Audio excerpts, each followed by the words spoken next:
400 federal agents. Weeks of surveillance. A neighborhood on lockdown. And then, almost overnight, the footprint started shrinking. If you've been following the disappearance of Nancy Guthrie, what's happening right now in Tucson should stop you cold. Welcome back to Cold Case History. I am going to walk you through every detail of this case. The footage, the forensics, the suspect behavior, the DNA, and the digital evidence trail.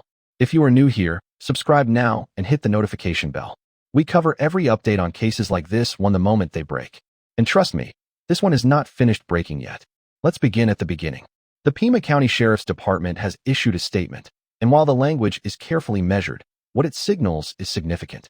They confirm this remains an active investigation and that it will continue until Nancy Guthrie is either found or every last lead has been run to ground. But here is the part that matters. They are refocusing, pulling back from the massive multi-agency surge and redirecting toward a dedicated detective unit. They say resource allocation will shift as leads develop and close out, and that a patrol presence will remain in the Guthrie neighborhood. That all sounds controlled and procedural until you pair it with what reporter Michael Ruiz has been tracking on the ground. The deputy who had been posted outside Nancy's driveway is gone. That regular, visible law enforcement presence that neighbors had grown accustomed to seeing, it's no longer there around the clock. Matt Finn from Fox also reported that the Pima County Sheriff's vehicles that had been stationed near the property for weeks were preparing to stand down as the home gets returned to the family. And that raises an immediate question, because the public was already told the home was released back to the family the Monday evening after Nancy disappeared on that Sunday morning. So why are we now hearing about the property being handed back as though it's a fresh development? It's one of several points in this case where the messaging hasn't quite lined up, and the reporters on the ground are noticing it too. Now let's talk about what may be the single most important piece of physical evidence that has surfaced so far, because this is where things get genuinely gripping. A neighbor living 2.5 miles from Nancy's home, half a mile outside the search perimeter police had asked residents to review their cameras reached out to Fox after noticing something on their Ring camera footage. 12 vehicles passed that stretch of road during the window in question. 11 meant nothing. One did. Captured at 2:36 in the morning, just 8 minutes after Nancy's pacemaker signal separated from her Apple devices inside her home, which investigators believe marks the moment she was taken. A 7 to 8 minute drive from her house puts that vehicle exactly where it would be if it came from her street.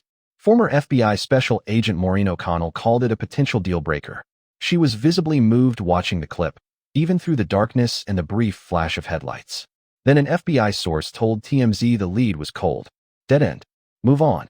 Except today, Michael Ruiz from Fox is reporting that investigators are still actively looking into that Ring camera footage. That back road leads directly to East River Road, a major artery. And if someone wanted to move through that part of Tucson at 2:30 in the morning while avoiding traffic cameras and busy intersections, that route makes sense. So that lead is not dead. It is still breathing. For days in, and there has been no public alert, no description of a vehicle to watch for. No. If you've seen this car, call us.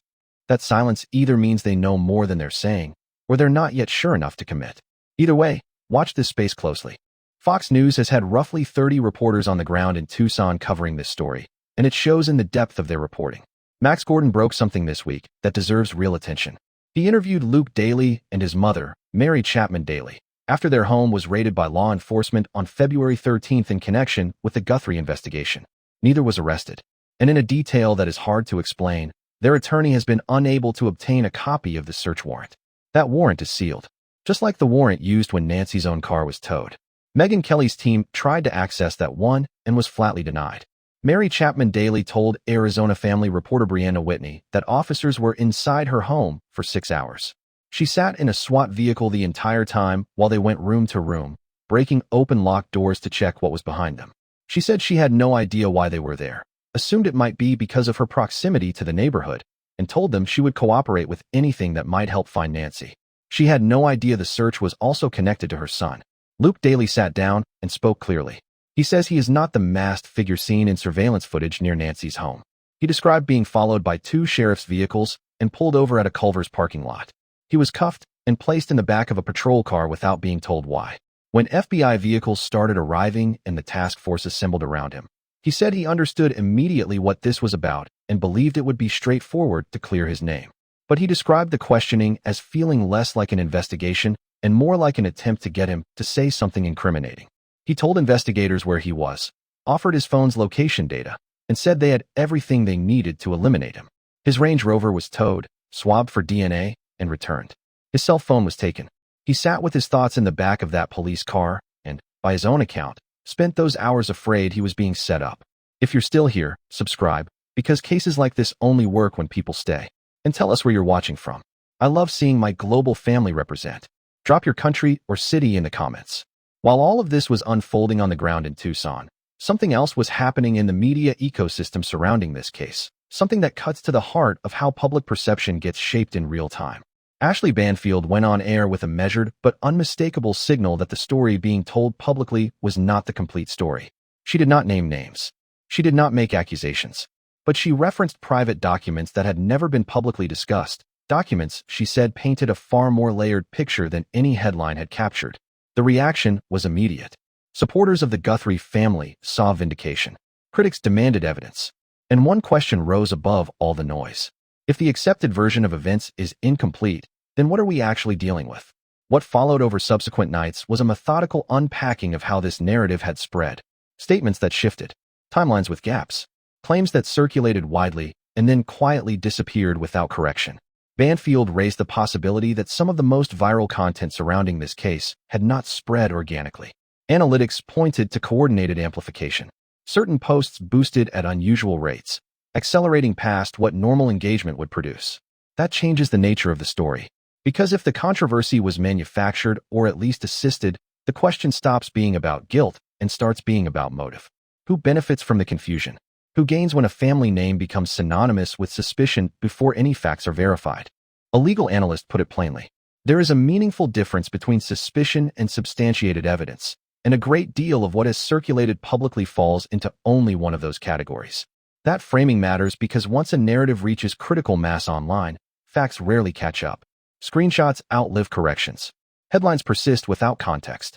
And the people caught inside that storm carry it long after the feeds have moved on. Banfield closed with something that has stayed with viewers. When a story spreads faster than it can be verified, the damage it leaves behind is real, and it belongs to someone. Here is where this case stands right now. The investigative footprint is pulling back, but the case is not closed. A critical piece of footage from 2.5 miles away is still being examined.